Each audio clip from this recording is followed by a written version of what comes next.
you cannot trust them with power, and you got to make sure you're electing people that respect your freedoms and respect your rights. And I can tell you,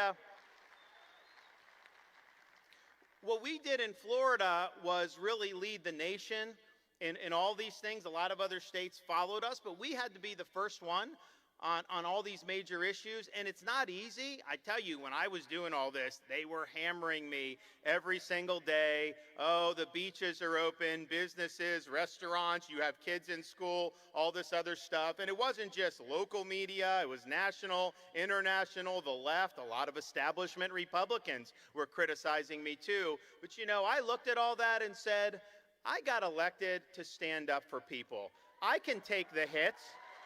I'm fine.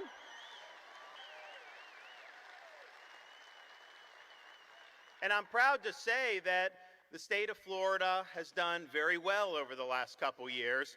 We have outpaced the nation on virtually every economic metric that you can think of. Better jobs, better growth. Obviously, we have a lot of wealth moving into the state. If you compare how we run our budget to how the federal government runs theirs or these blue states, there's no comparison. The state of Florida has 3 million more people than New York State, and yet New York's budget is over twice the size of our budget. Yet we have better services, better infrastructure, higher performing K through 12 schools, and the #1 rated public university system in the country. And we do all of that with no state income tax.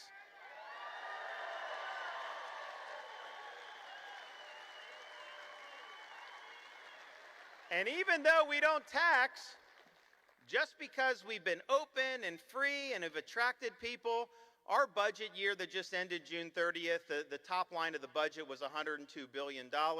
Our surplus was $22 billion, the largest in the history of the state of Florida.